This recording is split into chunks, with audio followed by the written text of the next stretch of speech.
Karibu mpenzi mtazamaji katika kipindi hiki. Leo tutaangalia namna ya kutoa password kutumia kompyuta, simu za button, hasa hizi zinazotumia MTK.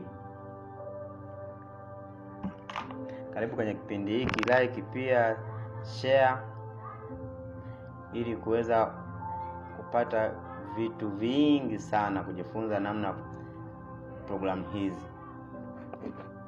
Simu ni Tecno T402, lakini waweza kuflash bila kutumia faili ya simu hii ili kuweza kutoa password kama umesahau.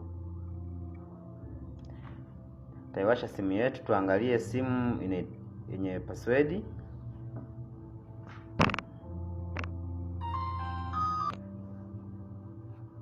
Yenye password hii hapa.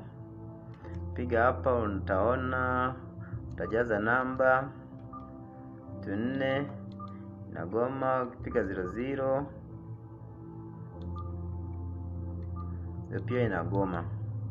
Sasa hapa cha kufanya, utatoa betri kisha utaiacha. Utaandaa na USB yako, waweka ili tuje tuende kwenye programu yetu.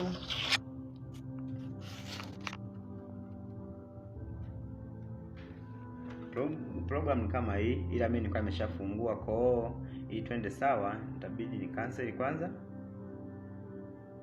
Cancel namna hii. Utakuja kuangalia hapa program kama hii, lakini ukirudi nyuma program inakaa namna hii. Kwa nitafungua program hii hapa, flash 2.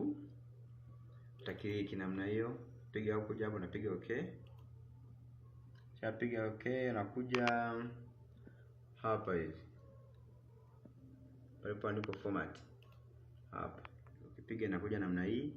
Kwa utaenda upande wa hapo, utaangalia reset to factory default. Utapiga hii hapa. Hii password zitoke tu peke yake, yani utoe password tu. Kisha anza click hapa, unakuja pembeni yake hapa, piga okay. Piga okay, na muona hapa iko 0, kwa inamaanisha kwamba utumeke USB au utumeke na simu. Kwa utachukua USB, tafuta USB ili tuweze kutoa password ya simu yetu. Kwa utachukua simu yetu namna hii, utachomeka betri. Unaweza kuchomeka betri, nachukua USB, kwa utaminya button hii, key ni hii hapa, key yake utaminya hiyo button, alafu utachomeka USB. Umekuwa umeminya hiyo button bila kuachia. Shakiliki itakuja namna hiyo.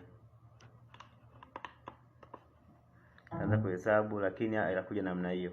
Ukiona hivi, ujue simu yetu tayari. Kwa hiyo tunachomoa USB, alafu tunatoa tena betri ili tuweze kuwasha simu yetu. Shawasha namna hiyo,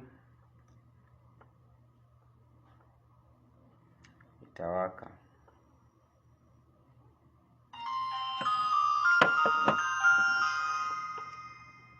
Shawaka hapo, zimetoka password. Unaiona kama jinsi ilivyo simu yetu, shatoka password. Kwa hiyo utakiliki tu hapa ili kuweza tuweze kutumia simu yetu. Hapo imetoka password. Waweza kunicheck katika WhatsApp kwa namba zinazoonekana mbele ya screen yako hapo, ili kuweza kunipata na kuweza kupata vitu kama hivi, kujifunza namna kutoa password kwenye simu. Tutajifunza vitu vingi hata kwenye simu za smartphone. Cha kufanya, cheki kupitia WhatsApp katika namba yangu hii hapo inayoonekana hapo mbele ya screen yako, ili kuweza kunipata, tuweze kusaidizana mambo mengine madogo. Asanteni sana.